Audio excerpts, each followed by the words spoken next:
மகளிர் ஒருநாள் உலகக்கோப்பை கிரிக்கெட் போட்டியில் முதன்முறையாக சாம்பியன் பட்டம் வென்றது இந்திய அணி. இறுதிப் போட்டியில் தென்னாப்பிரிக்காவை 52 ரன்கள் வித்தியாசத்தில் வீழ்த்தி சாதனை. இறுதிப் போட்டியில் பேட்டிங்கிலும் பந்துவீச்சிலும் ஜொலித்த ஷஃபாலி வர்மா அணியின் வெற்றிக்கு வித்திட்டதால் ஆட்ட நாயகியாகவும் தேர்வு.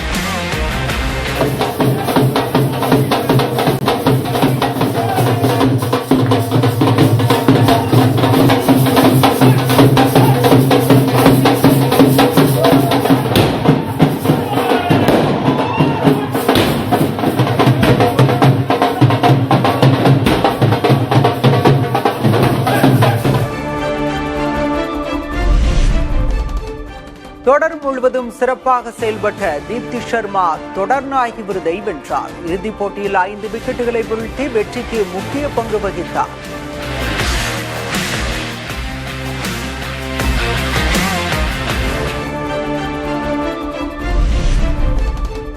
வெற்றி பெற கடைசி வரை போராடிய தென்னாப்பிரிக்கா. கேப்டன் வோல்வாட் சதமடித்தும் மற்ற வீரர்கள் ஜொலிக்காததால் தோல்வி.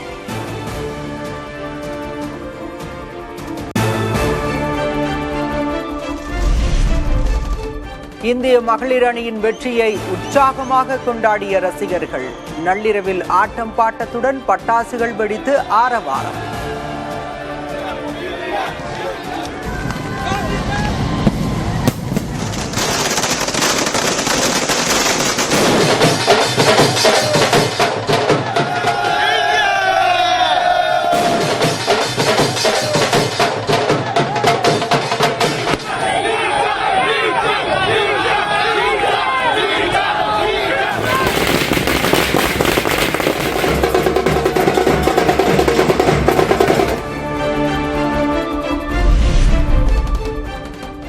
வீராங்கனைகளின் திறமை, தன்னம்பிக்கை, ஆட்ட நுணுக்கம் பாராட்டுக்குரியது. ஒருமித்த ஒத்துழைப்பு சிறப்பாக இருந்ததாகவும் பிரதமர் மோடி பாராட்டு.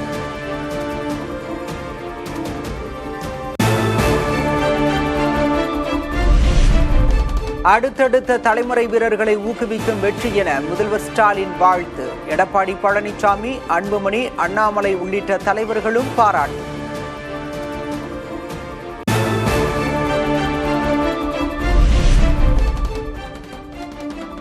மகளிர் கிரிக்கெட்டின் வரலாற்றில் முக்கிய தருணம் என சச்சின் டெண்டுல்கர் பாராட்டு. 1983 போல புதிய தலைமுறை வீரர்களுக்கு ஊக்கமளித்துள்ளதாகவும் நெகிழ்ச்சி.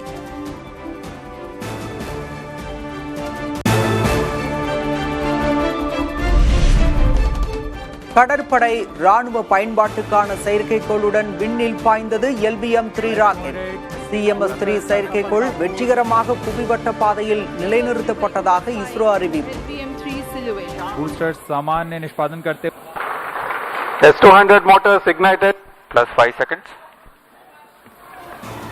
S200 boosters का सफलतापूर्ण प्रज्वलन और LVM-3 M5 का उत्थापन द्वितीय प्रमोचन मंच से. We have a magnificent lift-off the LVM-3 M5 CMS-03 mission in the air. The simultaneous thrusting of the twin S200 motors is in.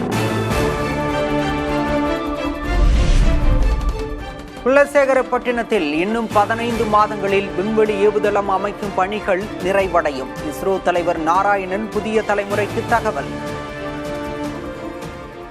இப்போ இந்த குலசேகரப்பட்டினத்தில் அந்த விண் ஏவூர்தி தளம் ரெடியான உடனே அது இன்னும் 1 வருஷத்துக்குள்ளே ரெடி ஆயிரும். 1 year to 1 year 3 months ready ஆகும். அங்கிருந்து கிட்டத்தட்ட 3 வாரத்துக்கு ஒருக்கா ஒரு செயற்கைக்கோள் ஏவப்படும். எல்லை தாண்டியதாக கூறி 35 மீனவர்களை கைது செய்தது இலங்கை கடற்படை. 3 விசைப்படகுகள் மற்றும் 1 நாட்டு படகை பறிமுதல் செய்து நடவடிக்கை.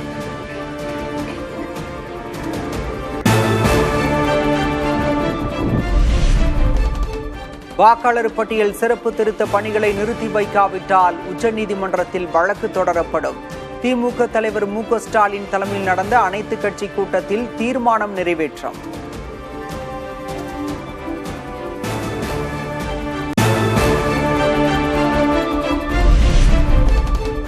மக்களின் வாக்குரிமையை பறித்து ஜனநாயகத்தை படுகொலை செய்யும் நோக்கோடு அவசர கதியில் SIR. அனைத்து கட்சி கூட்டத்தில் பங்கேற்காதவர்களும் ஜனநாயகத்தை காக்க முன்வர வேண்டும் என முதல்வர் மு.க. ஸ்டாலின் அழைப்பு.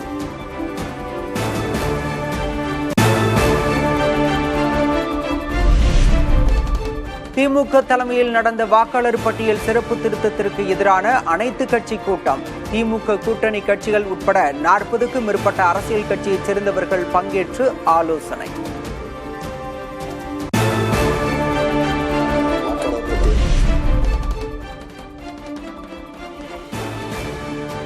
குறுக்கு வழியில் வெற்றி பெற தேர்தல் ஆணையம் மூலம் பாஜக முயற்சிப்பதாக செல்வ பெருந்தகை குற்றச்சாட்டு.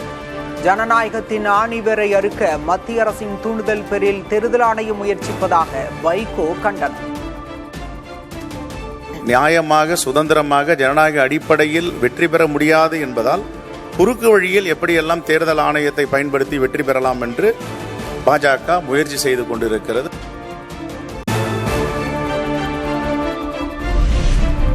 குடியுரிமை மீது நடத்தப்படும் தாக்குதல் எஸ்ஐஆர் என விசிக தலைவர் திருமாவளவன் குற்றச்சாட்டு.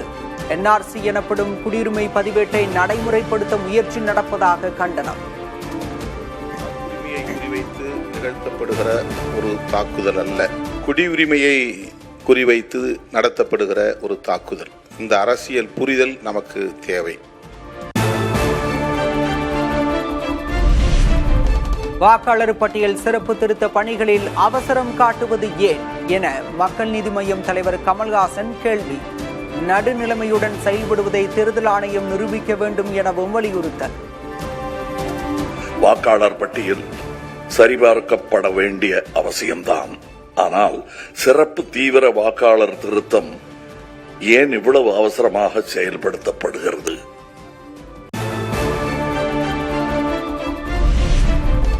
வாக்காளர் பட்டியல் சிறப்பு திருத்த பணியை கண்காணித்து விவரங்களை தெரிவிக்க வேண்டும். அதிமுக மாவட்ட செயலர்களுக்கு எடப்பாடி கே. பழனிசாமி அறிவுறுத்தல்.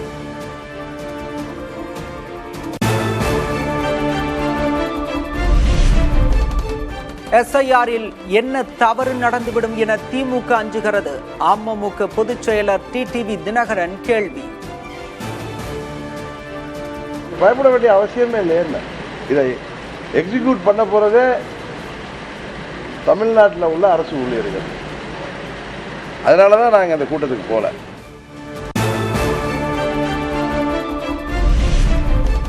வாக்காளர் பட்டியல் சிறப்பு திருத்த நடவடிக்கைக்கு தாவேக தலைவர் விஜய் கண்டனம். எஸ்ஐஆருக்கு எதிராக சட்டமன்றத்தில் தீர்மானம் நிறைவேற்றாதது ஏன் என கேள்வி.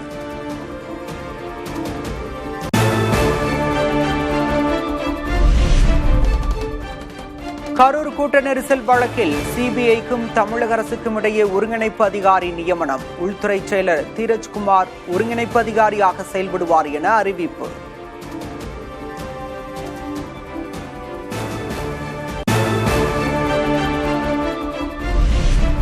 வங்கக்கடலில் உருவானது புதிய குறைந்த காற்றழுத்த தாழ்வு பகுதி. தமிழகம் மற்றும் புதுச்சேரியில் 8ஆம் தேதி வரை மழை பெய்யக்கூடும் என வானிலை ஆய்வு மையம் கணிப்பு.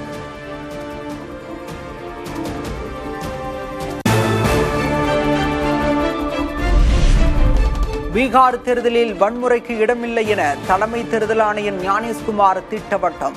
முகமா தொகுதியில் பிரசாந்த் கிஷோர் கட்சி வேட்பாளர் கொல்லப்பட்ட விவகாரத்தில் கருத்து.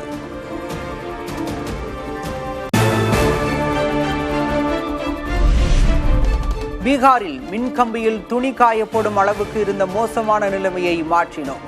தேர்தல் பரப்புரையில் பிரதமர் மோடி பேச்சு.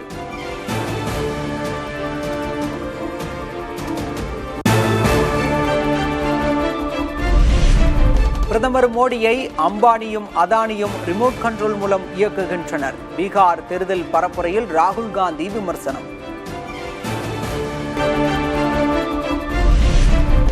லெபனானில் உள்ள ஹிஸ்புல்லா அமைப்பின் மீது தாக்குதல் தீவிரப்படுத்தப்படும். ஹிஸ்புல்லா நெருப்புடன் விளையாடுகிறது என்றும் இஸ்ரேல் எச்சரிக்கை.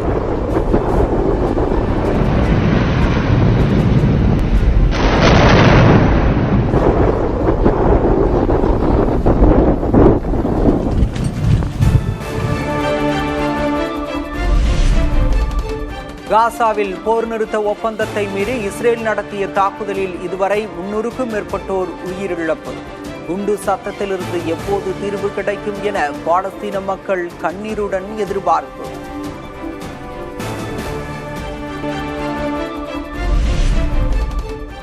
ஆஸ்திரேலியாவுக்கு எதிரான 3வது T20 போட்டியில் இந்திய அணி வெற்றி. அதிரடியாக 49 ரன்கள் குவித்து வெற்றிக்கு வித்திட்டார் வாஷிங்டன் சுந்தர்.